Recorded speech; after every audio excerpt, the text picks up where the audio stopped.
ಎಲ್ಲರಿಗೂ ನಮಸ್ಕಾರ. ಪೃಥ್ವಿ ಭಕ್ತಿ ಚಾನೆಲ್ಗೆ ಆತ್ಮೀಯವಾದ ಸ್ವಾಗತ. ಓಂ ಶ್ರೀ ಗಣೇಶಾಯ ನಮಃ.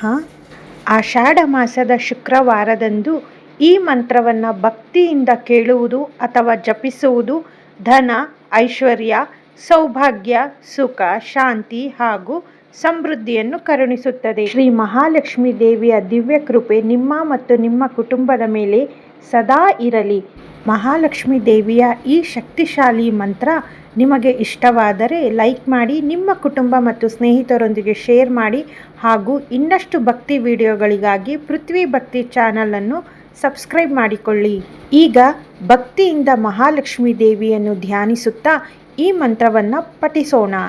ನಮಸ್ತೆಸ್ತು ಮಹಾಮಾಯೆ ಶ್ರೀಪೀಠೆ ಸುರಪೂಜಿತೆ ಶಂಖಚಕ್ರ ಗದಾಹಸ್ತೆ ಮಹಾಲಕ್ಷ್ಮೀ ನಮೋಸ್ತುತೆ. ನಮಸ್ತೆಸ್ತು ಮಹಾಮಾಯೆ ಶ್ರೀಪೀಠೆ ಸುರಪೂಜಿತೆ ಶಂಖಚಕ್ರ ಗದಾಹಸ್ತೆ ಮಹಾಲಕ್ಷ್ಮೀ ನಮೋಸ್ತುತೆ. ನಮಸ್ತೆಸ್ತು ಮಹಾಮಾಯೆ ಶ್ರೀಪೀಠೆ ಸುರಪೂಜಿತೆ ಶಂಖಚಕ್ರ ಗದಾಹಸ್ತೆ ಮಹಾಲಕ್ಷ್ಮೀ ನಮೋಸ್ತುತೆ. ನಮಸ್ತೆಸ್ತು ಮಹಾಮಾಯೆ ಶ್ರೀಪೀಠೆ ಸುರಪೂಜಿತೆ ಶಂಖಚಕ್ರ ಗದಾಹಸ್ತೆ ಮಹಾಲಕ್ಷ್ಮೀ ನಮೋಸ್ತುತೆ. ನಮಸ್ತೆಸ್ತು ಮಹಾಮಾಯೆ ಶ್ರೀಪೀಠೆ ಸುರಪೂಜಿತೆ ಶಂಖಚಕ್ರ ಗದಾಹಸ್ತೆ ಮಹಾಲಕ್ಷ್ಮೀ ನಮೋಸ್ತುತೆ. ನಮಸ್ತೆಸ್ತು ಮಹಾಮಾಯೆ ಶ್ರೀಪೀಠೆ ಸುರಪೂಜಿತೆ ಶಂಖಚಕ್ರ ಗದಾಹಸ್ತೆ ಮಹಾಲಕ್ಷ್ಮೀ ನಮೋಸ್ತುತೆ. ನಮಸ್ತೆಸ್ತು ಮಹಾಮಾಯೆ ಶ್ರೀಪೀಠೆ ಸುರಪೂಜಿತೆ ಶಂಖಚಕ್ರ ಗದಾಹಸ್ತೆ ಮಹಾಲಕ್ಷ್ಮೀ ನಮೋಸ್ತುತೆ. ನಮಸ್ತೆಸ್ತು ಮಹಾಮಾಯೆ ಶ್ರೀಪೀಠೆ ಸುರಪೂಜಿತೆ ಶಂಖಚಕ್ರ ಗದಾಹಸ್ತೆ ಮಹಾಲಕ್ಷ್ಮೀ ನಮೋಸ್ತುತೆ. ನಮಸ್ತೆಸ್ತು ಮಹಾಮಾಯೆ ಶ್ರೀಪೀಠೆ ಸುರಪೂಜಿತೆ ಶಂಖಚಕ್ರ ಗದಾಹಸ್ತೆ ಮಹಾಲಕ್ಷ್ಮೀ ನಮೋಸ್ತುತೆ. ನಮಸ್ತೆಸ್ತು ಮಹಾಮಾಯೆ ಶ್ರೀಪೀಠೆ ಸುರಪೂಜಿತೆ ಶಂಖಚಕ್ರ ಗದಾಹಸ್ತೆ ಮಹಾಲಕ್ಷ್ಮೀ ನಮೋಸ್ತುತೆ. ನಮಸ್ತೆಸ್ತು ಮಹಾಮಾಯೆ ಶ್ರೀಪೀಠೆ ಸುರಪೂಜಿತೆ ಶಂಖಚಕ್ರ ಗದಾಹಸ್ತೆ ಮಹಾಲಕ್ಷ್ಮೀ ನಮೋಸ್ತುತೆ. ನಮಸ್ತೆಸ್ತು ಮಹಾಮಾಯೆ ಶ್ರೀಪೀಠೆ ಸುರಪೂಜಿತೆ ಶಂಖಚಕ್ರ ಗದಾಹಸ್ತೆ ಮಹಾಲಕ್ಷ್ಮೀ ನಮೋಸ್ತುತೆ. ನಮಸ್ತೆಸ್ತು ಮಹಾಮಾಯೆ ಶ್ರೀಪೀಠೆ ಸುರಪೂಜಿತೆ ಶಂಖಚಕ್ರ ಗದಾಹಸ್ತೆ ಮಹಾಲಕ್ಷ್ಮೀ ನಮೋಸ್ತುತೆ. ನಮಸ್ತೆಸ್ತು ಮಹಾಮಾಯೆ ಶ್ರೀಪೀಠೆ ಸುರಪೂಜಿತೆ ಶಂಖಚಕ್ರ ಗದಾಹಸ್ತೆ ಮಹಾಲಕ್ಷ್ಮೀ ನಮೋಸ್ತುತೆ. ನಮಸ್ತೆಸ್ತು ಮಹಾಮಾಯೆ ಶ್ರೀಪೀಠೆ ಸುರಪೂಜಿತೆ ಶಂಖಚಕ್ರ ಗದಾಹಸ್ತೆ ಮಹಾಲಕ್ಷ್ಮೀ ನಮೋಸ್ತುತೆ. ನಮಸ್ತೆಸ್ತು ಮಹಾಮಾಯೆ ಶ್ರೀಪೀಠೆ ಸುರಪೂಜಿತೆ ಶಂಖಚಕ್ರ ಗದಾಹಸ್ತೆ ಮಹಾಲಕ್ಷ್ಮೀ ನಮೋಸ್ತುತೆ. ನಮಸ್ತೆಸ್ತು ಮಹಾಮಾಯೆ ಶ್ರೀಪೀಠೆ ಸುರಪೂಜಿತೆ ಶಂಖಚಕ್ರ ಗದಾಹಸ್ತೆ ಮಹಾಲಕ್ಷ್ಮೀ ನಮೋಸ್ತುತೆ. ನಮಸ್ತೆಸ್ತು ಮಹಾಮಾಯೆ ಶ್ರೀಪೀಠೆ ಸುರಪೂಜಿತೆ ಶಂಖಚಕ್ರ ಗದಾಹಸ್ತೆ ಮಹಾಲಕ್ಷ್ಮೀ ನಮೋಸ್ತುತೆ. ನಮಸ್ತೆಸ್ತು ಮಹಾಮಾಯೆ ಶ್ರೀಪೀಠೆ ಸುರಪೂಜಿತೆ ಶಂಖಚಕ್ರ ಗದಾಹಸ್ತೆ ಮಹಾಲಕ್ಷ್ಮೀ ನಮೋಸ್ತುತೆ. ನಮಸ್ತೆಸ್ತು ಮಹಾಮಾಯೆ श्रीपीठे सुरपूजिते शङ्खचक्रगदाहस्ते महालक्ष्मी नमोऽस्तुते। नमस्तेऽस्तु महामाये श्रीपीठे सुरपूजिते शङ्खचक्रगदाहस्ते महालक्ष्मी नमोऽस्तुते। नमस्तेऽस्तु महामाये श्रीपीठे सुरपूजिते शङ्खचक्रगदाहस्ते महालक्ष्मी नमोऽस्तुते। नमस्तेऽस्तु महामाये श्रीपीठे सुरपूजिते शङ्खचक्रगदाहस्ते महालक्ष्मी नमोऽस्तुते। नमस्तेऽस्तु महामाये श्रीपीठे सुरपूजिते शङ्खचक्रगदाहस्ते महालक्ष्मी नमोऽस्तुते। नमस्तेऽस्तु महामाये श्रीपीठे सुरपूजिते शङ्खचक्रगदाहस्ते महालक्ष्मी नमोऽस्तुते। नमस्तेऽस्तु महामाये श्रीपीठे सुरपूजिते शङ्खचक्रगदाहस्ते महालक्ष्मी नमोऽस्तुते। नमस्तेऽस्तु महामाये श्रीपीठे सुरपूजिते शङ्खचक्रगदाहस्ते महालक्ष्मी नमोऽस्तुते। नमस्तेऽस्तु महामाये श्रीपीठे सुरपूजिते शङ्खचक्रगदाहस्ते महालक्ष्मी नमोऽस्तुते। नमस्तेऽस्तु महामाये श्रीपीठे सुरपूजिते शङ्खचक्रगदाहस्ते महालक्ष्मी नमोऽस्तुते। नमस्तेऽस्तु महामाये श्रीपीठे सुरपूजिते शङ्खचक्रगदाहस्ते महालक्ष्मी नमोऽस्तुते। नमस्तेऽस्तु महामाये श्रीपीठे सुरपूजिते शङ्खचक्रगदाहस्ते महालक्ष्मी नमोऽस्तुते। नमस्तेऽस्तु महामाये श्रीपीठे सुरपूजिते शङ्खचक्रगदाहस्ते महालक्ष्मी नमोऽस्तुते। नमस्तेऽस्तु महामाये श्रीपीठे सुरपूजिते शङ्खचक्रगदाहस्ते महालक्ष्मी नमोऽस्तुते। नमस्तेऽस्तु महामाये श्रीपीठे सुरपूजिते शङ्खचक्रगदाहस्ते महालक्ष्मी नमोऽस्तुते। नमस्तेऽस्तु महामाये श्रीपीठे सुरपूजिते शङ्खचक्रगदाहस्ते महालक्ष्मी नमोऽस्तुते। नमस्तेऽस्तु महामाये श्रीपीठे सुरपूजिते शङ्खचक्रगदाहस्ते महालक्ष्मी नमोऽस्तुते। नमस्तेऽस्तु महामाये श्रीपीठे सुरपूजिते शङ्खचक्रगदाहस्ते महालक्ष्मी नमोऽस्तुते। नमस्तेऽस्तु महामाये श्रीपीठे सुरपूजिते शङ्खचक्रगदाहस्ते महालक्ष्मी नमोऽस्तुते। नमस्तेऽस्तु महामाये श्रीपीठे सुरपूजिते शङ्खचक्रगदाहस्ते महालक्ष्मी नमोऽस्तुते।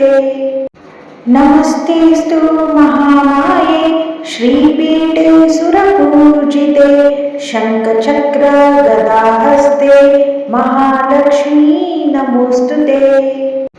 नमस्तेऽस्तु महामाये श्रीपीठे सुरपूजिते शङ्खचक्रगदाहस्ते महालक्ष्मी नमोऽस्तुते। नमस्तेऽस्तु महामाये श्रीपीठे सुरपूजिते शङ्खचक्रगदाहस्ते महालक्ष्मी नमोऽस्तुते। नमस्तेऽस्तु महामाये श्रीपीठे सुरपूजिते शङ्खचक्रगदाहस्ते महालक्ष्मी नमोऽस्तुते। नमस्तेऽस्तु महामाये श्रीपीठे सुरपूजिते शङ्खचक्रगदाहस्ते महालक्ष्मी नमोऽस्तुते।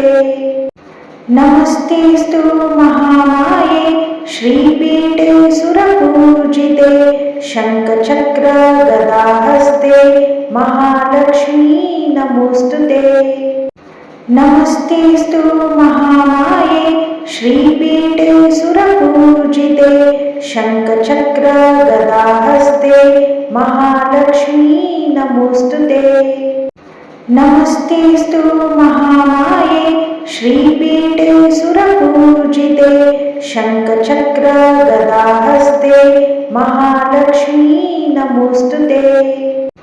नमस्तेऽस्तु महामाये श्रीपीठे सुरपूजिते शङ्खचक्रगदाहस्ते महालक्ष्मी नमोऽस्तुते। नमस्तेऽस्तु महामाये श्रीपीठे सुरपूजिते शङ्खचक्रगदाहस्ते महालक्ष्मी नमोऽस्तुते।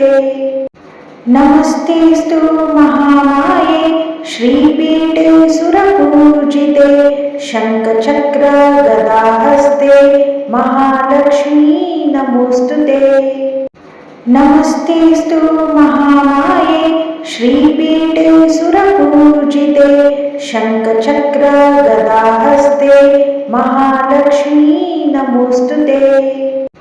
नमस्तेऽस्तु महामाये श्रीपीठे सुरपूजिते शङ्खचक्रगदाहस्ते महालक्ष्मी नमोऽस्तुते।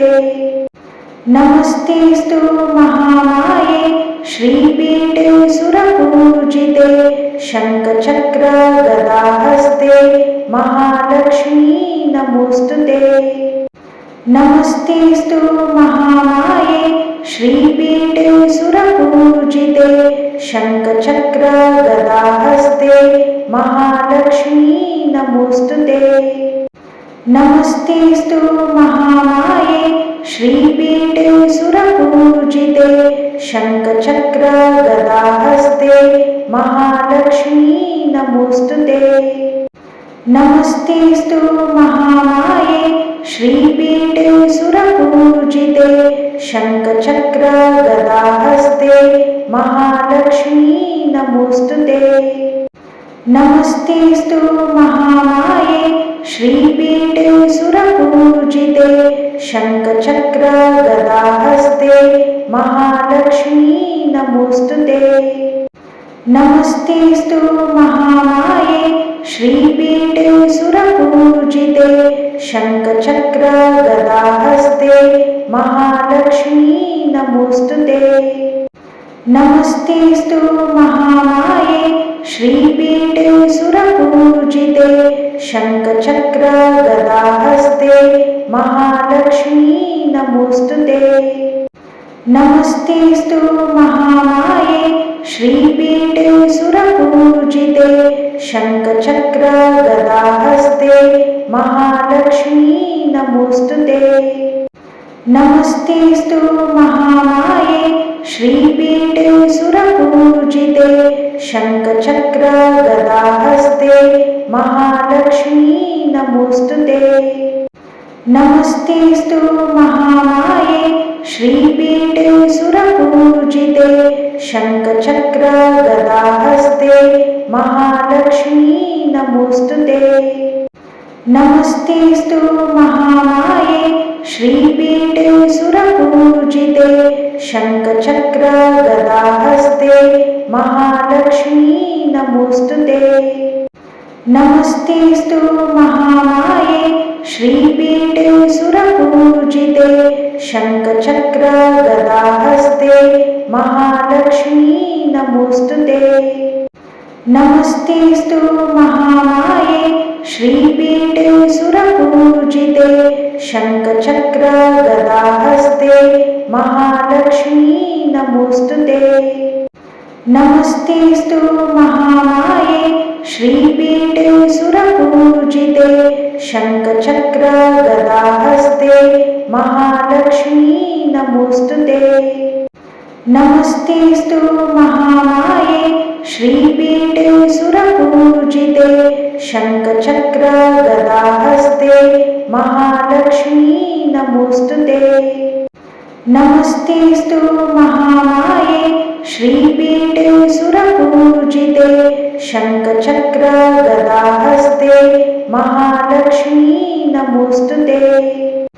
नमस्तेऽस्तु महामाये श्रीपीठे सुरपूजिते शङ्खचक्रगदाहस्ते महालक्ष्मी नमोऽस्तुते। नमस्तेऽस्तु महामाये श्रीपीठे सुरपूजिते शङ्खचक्रगदाहस्ते महालक्ष्मी नमोऽस्तुते। नमस्तेऽस्तु महामाये श्रीपीठे सुरपूजिते शङ्खचक्रगदाहस्ते महालक्ष्मी नमोऽस्तुते। नमस्तेऽस्तु महामाये श्रीपीठे सुरपूजिते शङ्खचक्रगदाहस्ते महालक्ष्मी नमोऽस्तुते। नमस्तेऽस्तु महामाये श्रीपीठे सुरपूजिते शङ्खचक्रगदाहस्ते महालक्ष्मी नमोऽस्तुते। नमस्तेऽस्तु महामाये श्रीपीठे सुरपूजिते शङ्खचक्रगदाहस्ते महालक्ष्मी नमोऽस्तुते। नमस्तेऽस्तु महामाये श्रीपीठे सुरपूजिते शङ्खचक्रगदाहस्ते महालक्ष्मी नमोऽस्तुते। नमस्तेऽस्तु महामाये श्रीपीठे सुरपूजिते शङ्खचक्रगदाहस्ते महालक्ष्मी नमोऽस्तुते। नमस्तेऽस्तु महामाये श्रीपीठे सुरपूजिते शङ्खचक्रगदाहस्ते महालक्ष्मी नमोऽस्तुते। नमस्तेऽस्तु महामाये श्रीपीठे सुरपूजिते शङ्खचक्रगदाहस्ते महालक्ष्मी नमोऽस्तुते। नमस्तेऽस्तु महामाये श्रीपीठे सुरपूजिते शङ्खचक्रगदाहस्ते महालक्ष्मी नमोऽस्तुते। नमस्तेऽस्तु महामाये श्रीपीठे सुरपूजिते शङ्खचक्रगदाहस्ते महालक्ष्मी नमोऽस्तुते। नमस्तेऽस्तु महामाये श्रीपीठे सुरपूजिते शङ्खचक्रगदाहस्ते महालक्ष्मी नमोऽस्तुते। नमस्तेऽस्तु महामाये श्रीपीठे सुरपूजिते शङ्खचक्रगदाहस्ते महालक्ष्मी नमोऽस्तुते। नमस्तेऽस्तु महामाये श्रीपीठे सुरपूजिते शङ्खचक्रगदाहस्ते महालक्ष्मी नमोऽस्तुते।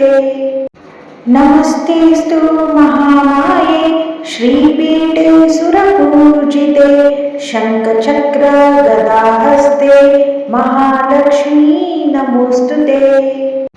नमस्तेऽस्तु महामाये श्रीपीठे सुरपूजिते शङ्खचक्रगदाहस्ते महालक्ष्मी नमोऽस्तुते। नमस्तेऽस्तु महामाये श्रीपीठे सुरपूजिते शङ्खचक्रगदाहस्ते महालक्ष्मी नमोऽस्तुते। नमस्तेऽस्तु महामाये श्रीपीठे सुरपूजिते शङ्खचक्रगदाहस्ते महालक्ष्मी नमोऽस्तुते। नमस्तेऽस्तु महामाये श्रीपीठे सुरपूजिते शङ्खचक्रगदाहस्ते महालक्ष्मी नमोऽस्तुते। नमस्तेस्तु महामाये श्रीपीठे सुरपूजिते शङ्खचक्रगदाहस्ते महालक्ष्मी नमोऽस्तुते।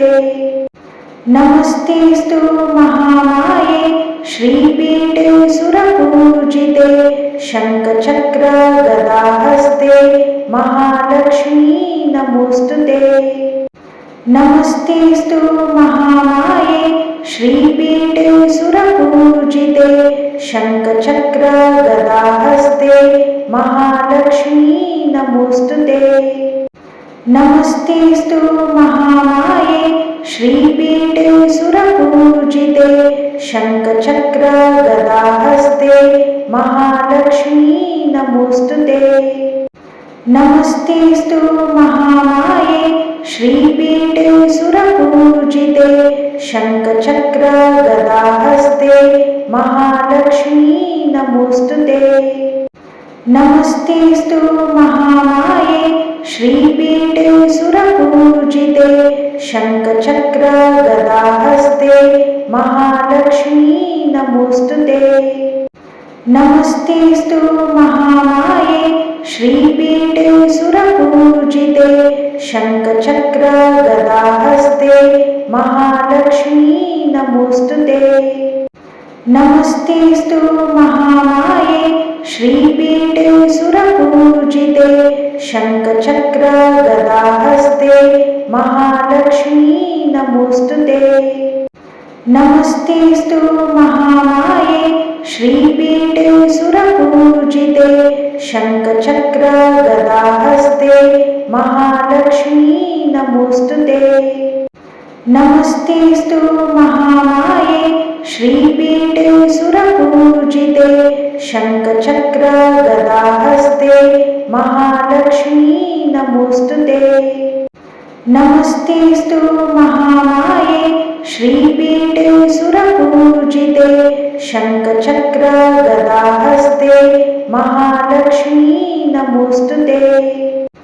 नमस्तेस्तु महामाये श्रीपीठे सुरपूजिते शङ्खचक्रगदाहस्ते महालक्ष्मी नमोऽस्तुते। नमस्तेस्तु महामाये श्रीपीठे सुरपूजिते शङ्खचक्रगदाहस्ते महालक्ष्मी नमोऽस्तुते।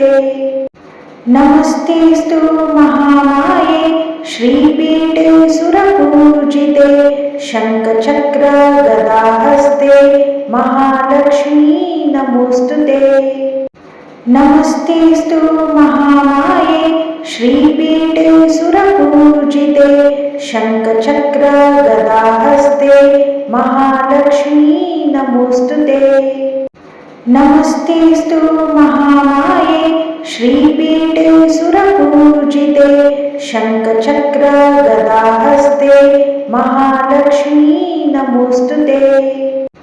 नमस्तेस्तु महामाये श्रीपीठे सुरपूजिते शङ्खचक्रगदाहस्ते महालक्ष्मी नमोऽस्तुते।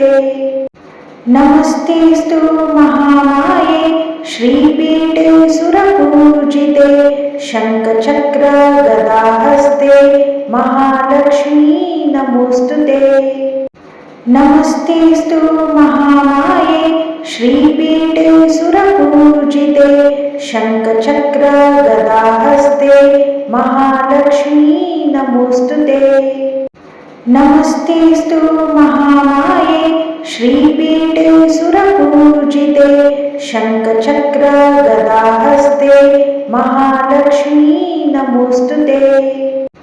नमस्तेस्तु महामाये श्रीपीठे सुरपूजिते शङ्खचक्रगदाहस्ते महालक्ष्मी नमोऽस्तुते। नमस्तेस्तु महामाये श्रीपीठे सुरपूजिते शङ्खचक्रगदाहस्ते महालक्ष्मी नमोऽस्तुते। नमस्तेस्तु महामाये श्रीपीठे सुरपूजिते शङ्खचक्रगदाहस्ते महालक्ष्मी नमोऽस्तुते। नमस्तेस्तु महामाये श्रीपीठे सुरपूजिते शङ्खचक्र गदाहस्ते महालक्ष्मी नमोस्तुते। नमस्तेस्तु महामाये श्रीपीठे सुरपूजिते शङ्खचक्र गदाहस्ते महालक्ष्मी नमोस्तुते। नमस्तेस्तु महामाये श्रीपीठे सुरपूजिते शङ्खचक्र गदाहस्ते महालक्ष्मी नमोस्तुते। नमस्तेस्तु महामाये श्रीपीठे सुरपूजिते शङ्खचक्र गदाहस्ते महालक्ष्मी नमोस्तुते। नमस्तेस्तु महामाये श्रीपीठे सुरपूजिते शङ्खचक्र गदाहस्ते महालक्ष्मी नमोस्तुते। नमस्तेस्तु महामाये श्रीपीठे सुरपूजिते शङ्खचक्र गदाहस्ते महालक्ष्मी नमोस्तुते।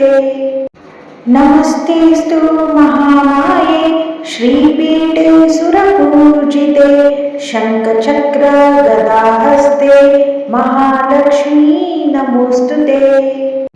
नमस्तेस्तु महामाये श्रीपीठे सुरपूजिते शङ्खचक्र गदाहस्ते महालक्ष्मी नमोस्तुते।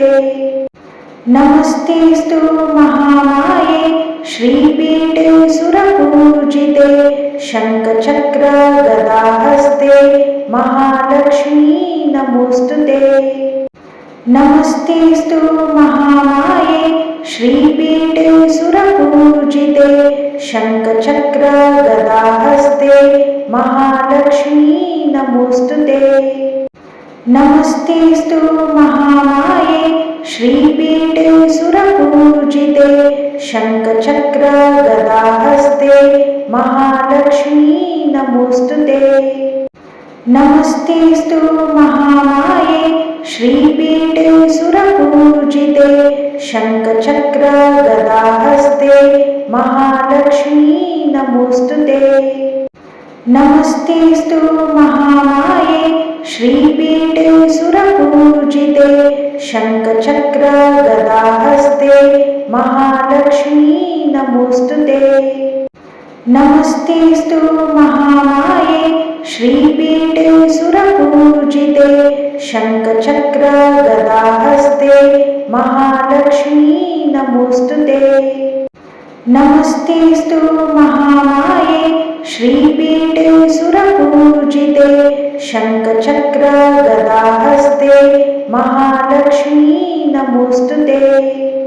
नमस्तेस्तु महामाये श्रीपीठे सुरपूजिते शङ्खचक्र गदाहस्ते महालक्ष्मी नमोस्तुते। नमस्तेस्तु महामाये श्रीपीठे सुरपूजिते शङ्खचक्र गदाहस्ते महालक्ष्मी नमोस्तुते। नमस्तेस्तु महामाये श्रीपीठे सुरपूजिते शङ्खचक्र गदाहस्ते महालक्ष्मी नमोस्तुते। नमस्तेस्तु महामाये श्रीपीठे सुरपूजिते शङ्खचक्र गदाहस्ते महालक्ष्मी नमोस्तुते। नमस्तेस्तु महामाये श्रीपीठे सुरपूजिते शङ्खचक्र गदाहस्ते महालक्ष्मी नमोस्तुते। नमस्तेस्तु महामाये श्रीपीठे सुरपूजिते शङ्खचक्र गदाहस्ते महालक्ष्मी नमोस्तुते। नमस्तेस्तु महामाये श्रीपीठे सुरपूजिते शङ्खचक्र गदाहस्ते महालक्ष्मी नमोस्तुते। नमस्तेस्तु महामाये श्रीपीठे सुरपूजिते शङ्खचक्र गदाहस्ते महालक्ष्मी नमोस्तुते। नमस्तेस्तु महामाये श्रीपीठे सुरपूजिते शङ्खचक्र गदाहस्ते महालक्ष्मी नमोस्तुते। नमस्तेस्तु महामाये श्रीपीठे सुरपूजिते शङ्खचक्र गदाहस्ते महालक्ष्मी नमोस्तुते। नमस्तेस्तु महामाये श्रीपीठे सुरपूजिते शङ्खचक्र गदाहस्ते महालक्ष्मी नमोस्तुते।